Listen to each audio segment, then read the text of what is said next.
आज के इस कहानी विश्लेषण में आप सभी का स्वागत है।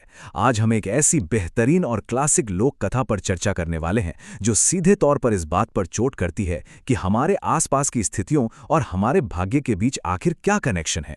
और सच कहूं तो इस कहानी के हर एक पहलू को समझना बड़ा ही मजेदार होने वाला है, क्योंकि ये सिर्फ एक किस्सा नहीं है, ये जिंदगी का एक बहुत बड़ा फलसफा है।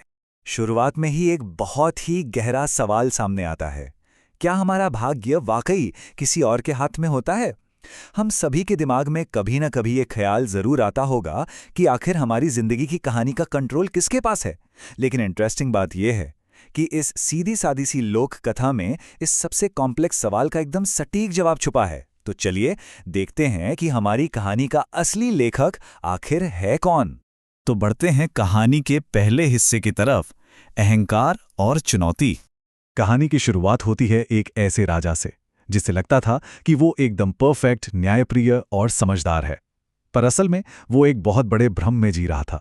एक ऐसा ईगो जहां उसे लगता था कि वही लोगों को जीवन देता है, वही उनका फ्यूचर बनाता है। और अपने इसी भारी अहंकार में डूबे हुए एक दिन उसने अपनी तीनों बेटियों को दरबार में बुलाया। क्यों? ताकि वो उनके अस्तित्व को लेकर एक बहुत ही बड़ा और बेबाक दावा कर सके। अब जरा इस कोट पर ध्यान दीजिए। राजा ने अपनी बेटियों के सामने सीना तान कर कहा, मैं ही तुम्हारे अतीत, वर्तमान और भविष्य का निर्माता हूं। मैं तुम्हारा भाग्य बनाता हूं। मतलब एरोगेंस का लेवल देख रहे हैं आप लोग? ये सिर्फ एक स्टेटमेंट नहीं था, बल्कि अपनी ही बच्चियों पर पूरी तरह से कंट्रोल जताने की एक डिक्टेटर जैसी कोशिश थी। और यहाँ ना हमें दो बिल्कुल अलग अलग माइंडसेट्स का टकराव देखने को मिलता है। एक तरफ बड़ी दो बहनें थी जिन्होंने बिना किसी सवाल के चुपचाप राजा की बात मान ली। ये एक टिपिकल फिक्स्ड माइंडसेट दिखाता है। लेकिन दूसरी तरफ थी तीसरी बेटी। उसने पूरी निडरता के साथ बगावत की और साफ साफ कह दिया कि उसका भाग्य राजा के हाथों में बिल्कुल नहीं है। उसका ये ग्रोथ माइंडसेट ही था जिसने इस कहानी में आगे चलकर एक बहुत बड़े टकराव को जन्म दिया। इसके बाद शुरू होता है दूसरा फेज, कारावास और निर्वासन। राजा ने अपनी बेटी के इस असहमति को अपने ईगो पर ले लिया, जैसे कोई डायरेक्ट चैलेंज हो। और सजा का लेवल देखिए, बस कुछ ही मिनटों की बहस हुई थी और नतीजा क्या निकला? राजकुमारी को सालों के लिए कालकोठरी में डाल दिया गया। और बात यहीं खत्म नहीं हुई। जब सालों बाद भी राजा का गुस्सा ठंडा नहीं हुआ तो उसने अपनी बेटी को जिंदगी भर के लिए एक खौफनाक घने जंगल में निकाल दिया, सिर्फ अपने सच पर खड़े रहने की इतनी बड़ी कीमत। और उस राजा की तथाकथित दया के बारे में सुनेंगे तो आप भी हैरान रह जाएंगे। उसने पहले तो उसे मौत की सजा की धमकी दी, फिर बड़ा महान बनते हुए कहा कि उसका अच्छा दिल उसे ऐसा करने से रोक रहा है। और फिर क्या किया? उसने राजकुमारी को एक ऐसी जगह भेज दिया जहां सिर्फ खतरनाक अपराधियों को रखा जाता था। एक ऐसी जगह जहां कदम कदम पर जंगली जानवरों का खतरा था। आयरनी देखिए, वहां की आम जनता को तो यही लगने लगा कि राजकुमारी ने जरूर कोई बहुत भयानक जुर्म किया होगा, तभी तो ऐसी डरावनी सजा मिली है। चलिए अब तीसरे हिस्से की तरफ चलते हैं, जहां उम्मीद की एक किरण दिखती है, प्रकृति के बीच संघर्ष। महल की सारी सुख सुविधाएं छिन जाने के बाद राजकुमारी भयानक जंगल में अकेली थी। पर यहां से वो क्या करती है, वो सच में कमाल है। देखिए कि कैसे उसने बिल्कुल जीरो से शुरुआत की। उसने ठंड से बचने के लिए धूप का इस्तेमाल किया, पीने के लिए नेचुरल झरने ढूंढे, खाने के लिए जंगली फल और फूल इकट्ठा किए, और फिर सबसे बड़ा कदम उठाया, उसने वहां खेती करना शुरू कर दिया। ये स्टेप बाय स्टेप प्रोसेस दिखाता है कि उसने हिम्मत नहीं हारी, बल्कि अपना सर्वाइवल खुद डिजाइन किया। और सिर्फ जिंदा रहना ही काफी नहीं था उसके लिए। उसने उस वीराने और खाली गुफा को अपना एक खूबसूरत सजा धजा घर बना लिया।